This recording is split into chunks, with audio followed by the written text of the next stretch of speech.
Então, voltando aqui, vamos falar agora sobre a microbiota do trato respiratório. Bom, o trato respiratório, a principal função dele, né, trocas gasosas de oxigênio e CO2, uma área de 70 metros quadrados, é 40 vezes maior que a superfície da pele, a superfície desse trato respiratório. Ele é dividido entre trato respiratório superior, ou TRS, e trato respiratório inferior, ou TRI. Né? No trato respiratório superior, nós temos a orofaringe, nasofaringe, cavidade nasal, seios paranasais e a laringe. Já no trato respiratório inferior, nós temos a traqueia, brônquio, os pulmões, os bronquíolos e os alvéolos. Cada região semelhante, de maneira similar ao que acontece com a microbiota da pele, é composta por uma microbiota específica. Tá? E, obviamente, a densidade maior de bactéria, a quantidade maior de espécies bacterianas e diversidade está no trato respiratório superior, mas nós também possuímos uma microbiota no trato respiratório inferior. Então, existem vários parâmetros fisiológicos que determinam a microbiota de cada nicho do trato respiratório. Nós temos fatores como as vias aéreas, a qualidade do ar e a própria microbiota. Então, desde o ambiente onde entra esse ar até o pulmão, existe uma diferença muito grande nesse ambiente que a bactéria vai ter que sobreviver para conseguir colonizar. Né? O tamanho da partícula que chega nas narinas é muito menor do que o que chega nos pulmões. Né? Vai diminuindo ao passar do trato respiratório. O pH também modifica bastante. Ele vai de 6,3 na cavidade nasal até 7,5 no interior dos pulmões. A superfície de contato também é bastante diferente das narinas até os pulmões. A concentração de oxigênio, a concentração de CO2, temperatura, ela vai desde a temperatura ambiente até a temperatura dos pulmões, que é a nossa temperatura corporal de 37. Né? Isso tudo vai afetar bastante qual comunidade de microbiota vai estar presente nesses lugares, né? Em cada nicho do trato respiratório. Então, a microbiota, a densidade dela também vai mudar bastante ao longo desse trato respiratório. Na cavidade nasal, a gente tem uma microbiota bastante semelhante com a de pele, que a gente vem falando. Espécies de Staphylococcus, Propionibacterium, Corynebacterium, Moraxella e Streptococcus estão presentes. Já descendo para a nasofaringe, a gente tem Moraxella, Staphylococcus, Corynebacterium, Dolosigranulum, Haemophilus e Streptococcus. Na orofaringe, a gente tem uma microbiota mais semelhante à oral, né? Streptococcus, Rhotia, Veillonella, Prevotella, Leptotrichia. E nos pulmões a gente tem uma microbiota diferente, incluindo espécies de Prevotella, Veillonella, Streptococcus e Troferina whipple, tá? Que são espécies já detectadas no ambiente pulmonar. E como essa microbiota se estabelece? Né? A gente sabe que a microbiota do trato respiratório é necessária para a morfologia do trato respiratório. Então, em experimentos com animais camundongos germe-free, eles viram que esses camundongos sem a microbiota, sem os germes, têm pulmões menores e com menor número de alvéolos. E se ocorre a colonização nasal com espécies de lactobacilos, essa maturação se dá início, inicia, né, sinaliza para a maturação dos alvéolos. Outra indicação também que essa microbiota é importante para a morfologia é que o tecido linfóide associado à nasofaringe só se desenvolve após o nascimento, indicando, né, que a presença de uma microbiota é importante para esse desenvolvimento. Agora, no trato respiratório superior, essa colonização acontece a partir das primeiras horas após o nascimento. Nessas primeiras horas há um número bem grande de micro-organismos, e esses micro-organismos variam muito, são inespecíficos, né, se você comparar um bebê com o outro, e provavelmente a fonte desses micro-organismos é a materna, então ela vai variar de acordo com o tipo de parto do bebê. Ao longo das primeiras semanas de vida, esse trato respiratório superior já começa a ser colonizado por Staphylococcus, Corynebacterium e Dolosi granulo. A partir de 4 a 6 meses, as espécies de Moraxella começam a colonizar esse bebê também, a microbiota do trato respiratório superior desse bebê. Obviamente, diversos fatores influenciam essa composição dessa microbiota, né? O tipo de parto, o tipo de alimentação, se é fórmula, se é amamentação no peito, se essa criança tem irmãos ou não, se ela vai à creche ou não, qual o clima no local que ela mora, se tem pessoas fumando, se ela tem alguma infecção, a genética dela, vacinação, tudo isso, antibióticos, já foi demonstrado que afeta a composição da microbiota. E, obviamente, como em outras microbiotas do corpo, o que você quer é um equilíbrio, um equilíbrio estável para que essa microbiota faça o papel dela de proteger o organismo contra infecções, participar de todos os processos que a microbiota ajuda no corpo. E o desequilíbrio leva a uma pessoa, um organismo mais propenso a infecções e à inflamação também. Bom, então como eu falei, a microbiota é composta do trato respiratório superior, é composta por diversos filos, entre eles estão os mais comuns, Firmicutes, Actinobactéria, Proteobactéria, Bacteroidetes e Fusobactéria. Com espécies, as mais comuns são Streptococcus, Neisseria, Gemella, Corynebacterium, Aloicoccus e Hemófilos. Estudos entre populações de países diferentes, como Estados Unidos, Coreia do Sul, Holanda e Canadá, mostraram que a microbiota é bastante semelhante, né? Ela não muda muito com populações de países diferentes, pelo menos não esses países analisados. Na infância, há presença nessa microbiota do trato respiratório superior a colonização por patógenos clássicos, um fato que a gente já sabe por técnicas de cultivo, como o Streptococcus pneumoniae, o Staphylococcus aureus e Haemophilus influenza. Mudanças rápidas durante a vida vão influenciar nas mudanças do habitat e na exposição a novas comunidades microbianas, mudando assim a microbiota de cada nicho do trato respiratório superior. Como em outras microbiotas, a diversidade parece impactar na suscetibilidade a doenças. No caso do trato respiratório, asmas e alergias. Então, em geral, quanto maior a diversidade, menor a suscetibilidade a doenças.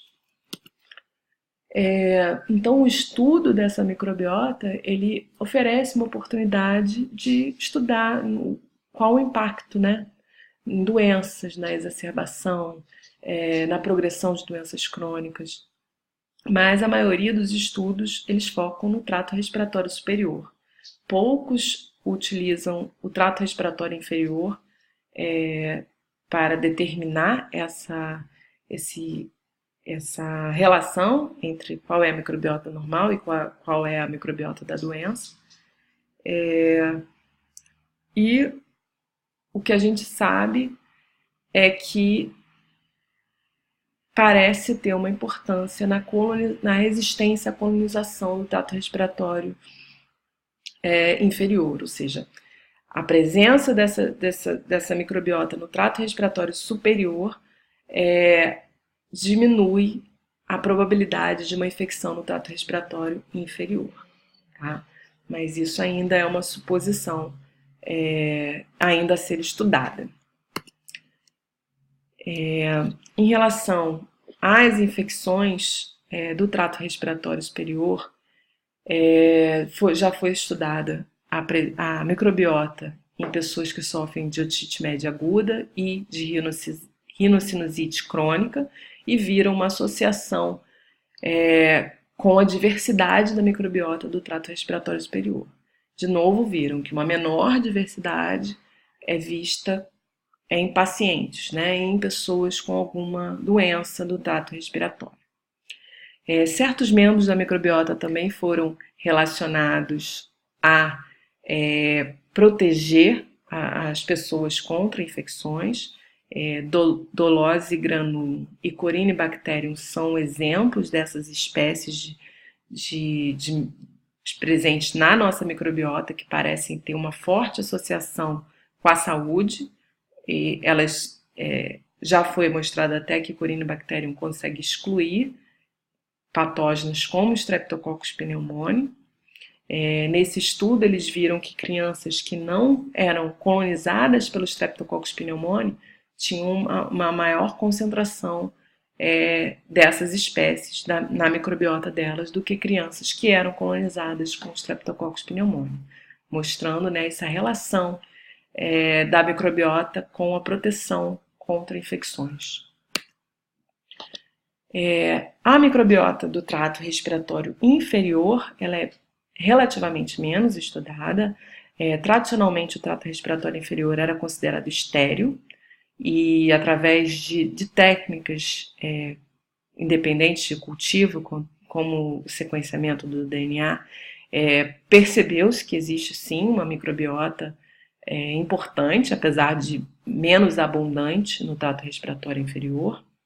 E esse trato respiratório ele tem características únicas, né? Tem um fluxo bidirecional, o ar entra e sai, uma alta concentração de oxigênio, a temperatura flutua, como eu já falei, desde a temperatura ambiente até a corporal.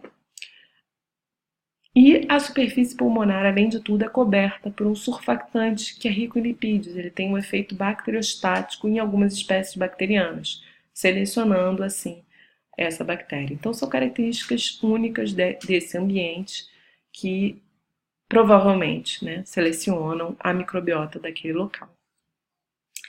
Essa microbiota já mostrou que ela é pequena, são números modestos, são ordens de magnitude abaixo da do intestino e que ela é dinâmica e também transitória, né? Ela não é estável ao longo do tempo.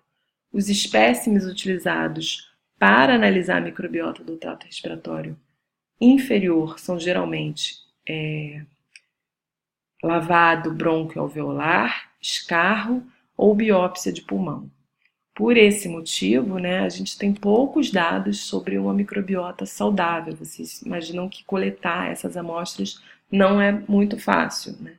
Então, a maior parte dos estudos concentra-se em doenças, apesar de, claro, ter os seus controles saudáveis, mas não é um estudo com grande número de pessoas. Então, a mesma coisa é feita com esse material, é isolado o DNA, amplificado por PCR, os genes do RNA 16S, sequenciado, e aí é feita a árvore filogenética e comparando com base de dados para a gente descobrir que espécies bacterianas estão presentes, e aí a gente pode comparar a diversidade, a abundância, estabilidade dessa microbiota. Diversos fatores influenciam a microbiota pulmonar. Existe tanto a imigração de bactérias, de micro-organismos, quanto a eliminação. Então, na imigração, a gente tem a microaspiração, que acredita-se que seja a principal fonte de micro-organismos para o trato respiratório inferior. A inalação de bactérias presentes no ar ou a dispersão direta na mucosa.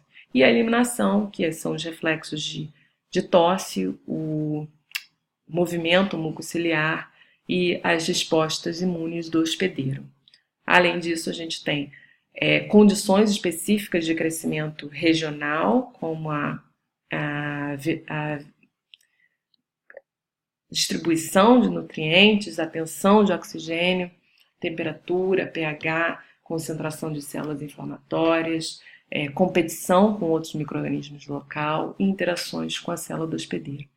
Então, acredita-se que na saúde, esses fatores de migração e eliminação são mais importantes para compor essa microbiota pulmonar. Já quando há uma doença grave pulmonar, esses fatores regionais de crescimento são mais importantes para estabelecer essa microbiota.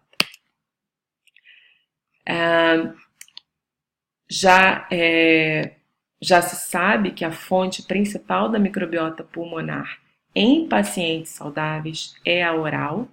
Então, a microbiota do pulmão ela se assemelha mais à da orofaringe do que nasofaringe, ar, ou até mesmo da microbiota gastrointestinal, que pode entrar em contato por via hematogênica.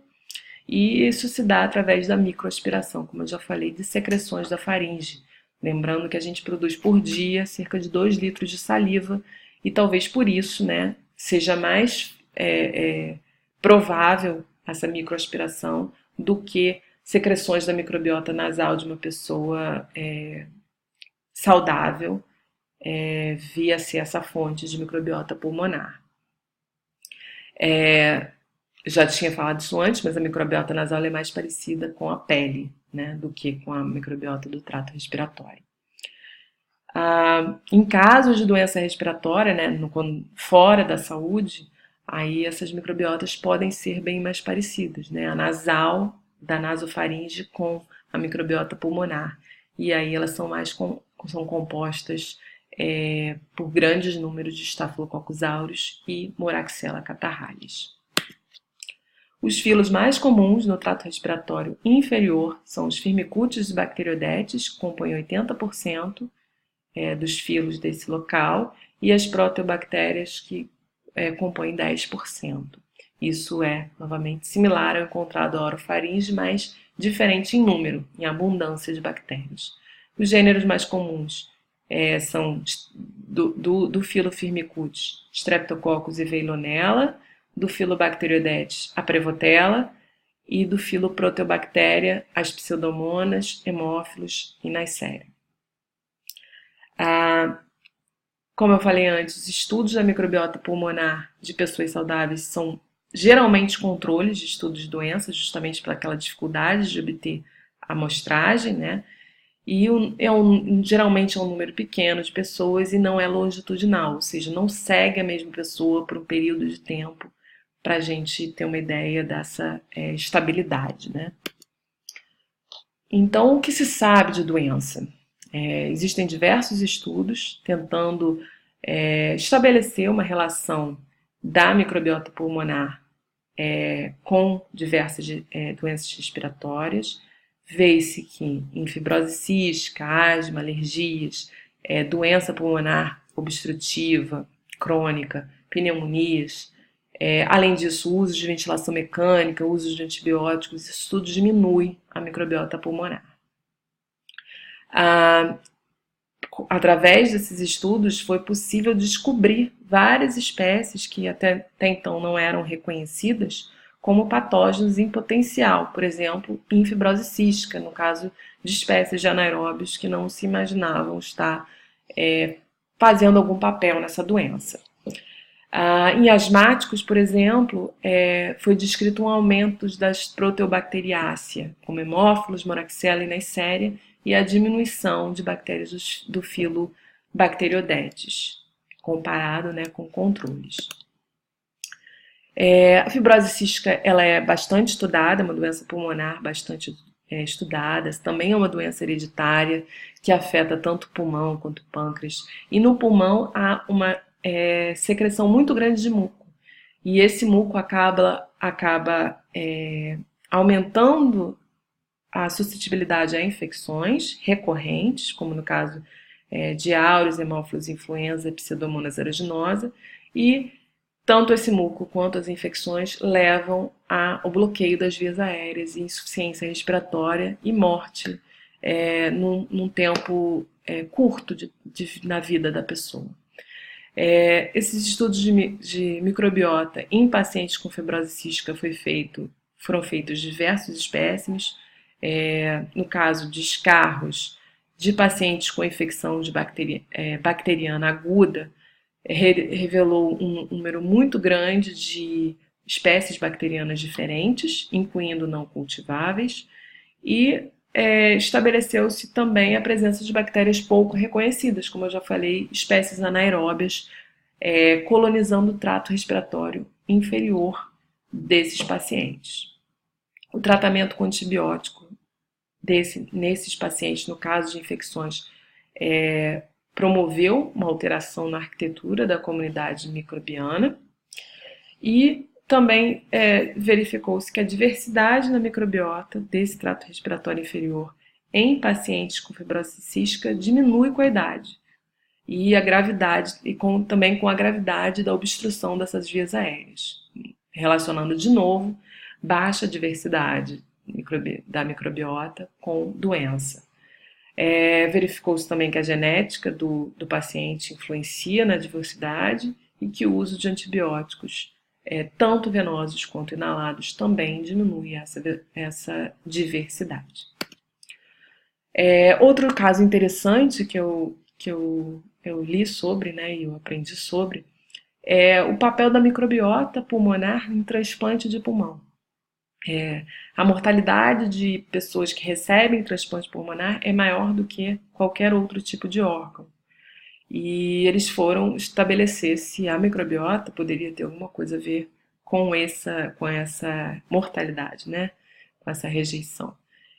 Um desses estudos relatou que há também uma diminuição de diversidade microbiana nos receptores do transplante de pulmão, em comparação com o controle, e a presença de poucas espécies bacterianas, principalmente Pseudomonas aeruginosa, Staphylococcus aureus, que são patógenos clássicos, né, e oportunistas, e espécies de fungos como Cândida e Aspergilo também foram encontrados nesses pacientes. Já em um outro estudo, em recipientes diferentes de transplante de pulmão, ele observou o contrário, um aumento na diversidade desses pacientes, e que a microbiota era dominada por membros da família Burkholdeриaceae e do filo Proteobacteria, né? Resultados discordantes, talvez até pelas populações estudadas. Então, existe ainda, um pouco se sabe ainda sobre esse assunto e existe a necessidade de correlacionar o microbioma com o sinal clínico de rejeição, para ter esse olhar sobre o microbiota, se ela está afetando a rejeição ou não desse transplante. Bom, então, resumindo, né, comparando com o estudo com diversos estudos da microbiota oral e intestinal, há muito ainda o que se descobrir, tanto na microbiota da pele quanto do trato respiratório. A gente já tem uma ideia em alguns casos, como na pele, mas em outros, no trato respiratório inferior, a gente não tem muito essa ideia do que é uma microbiota saudável. A associação com diversas doenças ainda está bastante oculta. Se existe essa associação, por que mecanismo está acontecendo essa associação? Como está acontecendo a interação entre a microbiota daquele local, da pele ou do trato respiratório, com o hospedeiro, e também entre os micro-organismos, tanto micro-organismos comensais quanto entre micro-organismos patogênicos. Como é que se essa microbiota está protegendo contra infecções, como é que isso está acontecendo? Ainda há muito que se descobrir em relação a isso. E os estudos estão só começando. Bom, então é isso que eu tenho por hoje. Vejo vocês na aula.